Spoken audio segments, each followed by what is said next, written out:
주택 시장에 새로운 계층이 막 나타난 거예요. 20대, 30대가 막 들어왔거든요. 30대가 지금 주택담보대출 금액이 100조 원을 넘어섰어요. 그게 위험한 거예요. 진짜요? 그게. 10대만? 대박. 100조. 지금 지나치게 많은 부채 비율을 30대가 갖고 있어요. 빗방석. 이런 케이스들이 있어요. 아까 30대가 영끌을 해서 부동산을 산다. 근데 이게 코로나가 딱 터지니까 뭐가 생기냐면 둘 중에 하나가 실업을 할 수가 있어. 그렇죠. 아니면 둘 다 실업할 수가 있어. 그러면 이게 자산을 이자나 이걸 낼 수가 없는 없죠. 거예요. 네. 빚덩어리 되는 거죠. 빚덩어리가 되는 은행께 거여서 될 수가 있죠. 이거를 그냥 내놔야 돼. 근데 이런 사람들이 많이 생기면 내가 투자한 것보다 손해 나면서 이걸 팔아야 되는 그게 위험한 거잖아요. 맞아요. 나 왜 이렇게 똑똑하지? 근데 이제 부동산 같은 경우는 우리나라는 좀 갖고 있으면 그래도 언젠간 오른다라는 이제 그런 끈앞풀 같은 걸 계속 잡고 있단 말이죠. 그러니까 부동산을 갖고 있는 기간이 얼만큼이냐에 따라서 얘기는 달라지겠죠. 아, 버틸 수 있는 예, 여력이 기간이, 있느냐, 예. 계속 기다리고 잡고 있을 수 있느냐. 그렇죠.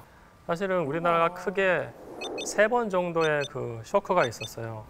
그러니까 80년대 엄청나게 집값이 올랐거든요. 오를 때 이제 당시 정부에서 주택 200만 원 건설을 하면서 주택 가격이 굉장히 떨어지다가 90년대 중반부터 많이 올랐어요. 오르다가 IMF 맞으면서 또 떨어졌고 그리고 다시 상승을 하다가 글로벌 위기를 맞으면서 또 떨어졌었죠. 야, 근데 저는 참 희한하게 저 3번의 그래프 중에 2번이 제가 집을 집살 샀을 때네요. 홍석천 씨 인생 그래프네요. 이게.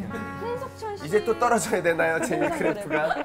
근데 그러니까 우선은 지금 시점 전까지만 봤을 때는 상승 트렌드 안에서의 사이클이었거든요. 그러니까 본인이 견딜 수 있으면은 홀드했으면 괜찮아요. 근데 코로나 전에 OECD 평균 경제 성장률보다 못했어요, 우리가. 예. 특히 코로나가 실물 경제에 아직 심각한 그 타격은 안 줬거든요, 우리한테. 그러니까 지금 굉장히 위험한데 실질적으로 위험한 집값이 위험하게 되는 상황들, 그거는 한 3개월에서 4개월 레그가 있어요. 타임 레그. 그러니까 좀 더 있으면 또 나타날 가능성이 시차가 있어요. 예. 어떤 몇 달, 몇 년 이런 달력의 개념이 아니라 코로나 백신이 나와서 코로나가 종식될 때까지를 말씀하시는 건가요? 종식되고 한동안은 계속 어려울 수 있어요. 코로나와 함께하는 기간 동안은 예. 적기가 아니다. 그러니까 한 달에 2천만 명이 딱 해고됐는데 그럼 코로나가 종식됐을 때 한 달 만에 2천만 명이 다시 직업을 가질까? 그건 아니에요. 아니죠. 예. 회복되는데도 회복되는 기간이 필요합니다. 예. 2014년까지 지금이 딱 7년이에요, 사실은. 그리고 셔크가 터진 게 거의 10년마다 오거든요. 거기 시점에서 정말 이렇게 위로 갈까? 아니면은 정체를 하면서 좀 떨어질까는 물론 본인의 판단입니다만 제가 봤을 때는 최소한 이렇게 올라갈 것 같지는 않아요. 부동산이 굉장히 위험하다는 거는 불과 몇 년 전에 경험을 했어요. 그러니까 언제요? 예, 2000년대 중반에 판교 광풍이 불었었어요. 그러니까 그때 난리 났었죠. 근데 사실 그 판교가 그 입주가 들어가기 시작한 시점이 글로벌 셔크 터진 다음이에요. 2012년, 13년, 14년이에요, 사실은. 예. 근데 그때가 경기가 굉장히 안 좋았잖아요.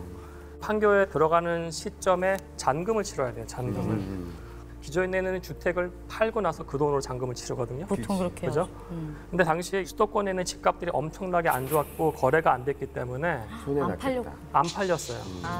안 팔렸고 제가 아는 지인은 20% 디스카운트 해가지고 팔고 잔금을 치렀어요. 예. 그래서 판교로 이사했어요? 그래서 판교로 이사했죠. 지금은 올랐잖아요. 지금은 괜찮죠. 지금은 지금은 괜찮은데 이게 항상 시점에서 봐야 되는 거예요. 시점에서. 우리나라가 하락기에 들어가면은 이게 한 3, 4년은 하락을 해요. 그렇지. 그 기간 동안 어떻게 버틸 거냐의 진짜 문제입니다. 영향이 사실은. 크구나. 투자할 수 있는 재화가 단순히 이제 주식하고 부동산만 있는 건 아니고요.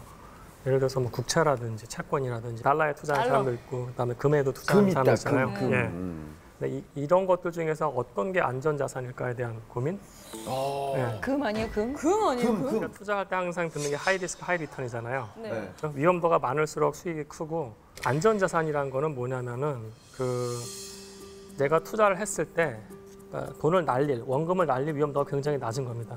굉장히 낮은 거고 그게 뭔다고 하면 금이라든지 아니면은 특히 국채 국채요? 국채 같은 거는 완벽한 안전자산이에요. 왜냐하면 나라가 망할 일은 많지가 않거든요. 예, 그 왜 아파트를 안전자산이라고 생각하는지. 근데 주식이랑 이제 부동산 같은 경우에는 대표적인 위험자산이에요, 사실은 위험자산. 예. 그래서 위험 자산이라는 거는 요약을 하자면은 팔고 싶을 때 못 팔아요. 그치. 그게 가장 큰 문제고 이걸 우리가 황금성이라고 하는 거죠. 황금성. 그러니까 황금성이 뭐예요? 정확히. 황금성이요. 네. 그러니까 예를 들어 주식이나 아니면은 다른 예금 같은 것들은 그날 제가 팔고 싶다 팔잖아요. 네. 근데 그런 거래가 즉각적으로 일어나지 않는 거예요. 황금이 굉장히 늦춰져요. 드리고. 매입하기 위해서 굉장히 오랜 기간 우리가 부동산을 설치를 해요. 네. 이거 자체가 기회비용이에요. 기회비용이고 매수를 했을 때 이제 거래세라든지 아니면 중개 수수료 같은 거 있기 때문에 거래와 관련된 비용들이 굉장히 커요. 부동산은. 그래서 황금성이 이미 투자 자체로서 황금성이 굉장히 약한 상품이에요. 예. 음마 아파트는 급등락을 굉장히 많이 했어요. 사실은. 그래서 이건 시점의 문제예요. 시점. 타이밍. 예. 우리가 이런 팬데믹을 맞이하는 것도 사실 생애 최초, 역사상 최초니까 그치.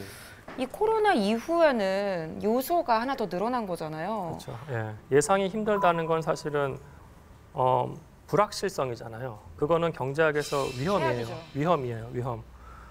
근데 부동산은 대표적인 위험 자산이에요. 안전 자산이 아니고. 그러니까 경기가 위험할 때 위험 자산에 투자한다는 건 정말 위험한 거예요. 예. 더블 위험이구나. 이게 교수님 말씀 듣다 보면 지금은 좀 하락해야 되는데 저 지금 딱 왜 뉴스 볼 때마다 부동산 값은 계속 오르고 있다가 왜 그렇게 되죠? 유동성이고요. 유동성은 굉장히 긍정적인 겁니다. 부동산 가격 상승에. 네. 이자율이 낮아지면 낮아질수록 시중에 돈이 굉장히 많이 풀려요. 그렇죠. 지금 시중에 나온 돈의 액수가 거의 3천조 원이에요. 일부만 주식시장 또는 부동산으로 간다고 했을 때 그게 주는 임팩트는 굉장히 큰 거죠, 사실은요. 예. 우리가 글로벌 샥 2008년 위기 터진 다음에 5%대 이자율을 2%로 낮췄어요. 문의를 내렸어. 그래서 가격이 금방 회복했어요, 사실은. 2009년에 떨어졌다가 2010년에 보시면은 금리가 떨어지면서 가격이 올라가는 게 보이고요. 지금 핵심적인 건 뭐냐면은 한국은행에서 2020년 3월 달하고 5월 달에 엄청나게 또 금리를 낮춰줬어요. 두 번에 걸쳐서. 그 시점마다 가격이 올라갔습니다, 사실은요. 네, 그래서 너무 올라갔다. 은행 금리가 떨어지면서 유동성이 많아지고 가격이 오르는 것, 그거는 상식이에요, 사실은요. 근데 일부 정부 당국자에서는 이제 그걸 부정하기도 하는데 그거는 상식입니다. 예. 사실 이제 금리가 너무 떨어져서 예. 그럼 부동산은 계속 오를 수도 있다라는 가능성을 읽어야 되나요? 근데 그건 힘들 것 같아요. 왜냐하면 접근성을 다 막아놨기 때문에. 막아놔서 맞아 대출이나 이런 게 안 되더라고. 예, 정부 규제가 지금 굉장히 강력해지고 있고 시장에 참여하는 사람들의 숫자 자체가 굉장히 줄 거예요. 하나의 트렌드는 패턴은 우리나라에서 거래량이 많아지면서 가격이 오르거든요. 거래량이 줄면서 가격이 오른 경우는 많지가 않았어요. 그건 일시적인 거였어요. 일시적인 거. 네. 지금 거래량이 줄고 있는 건 팩트입니다.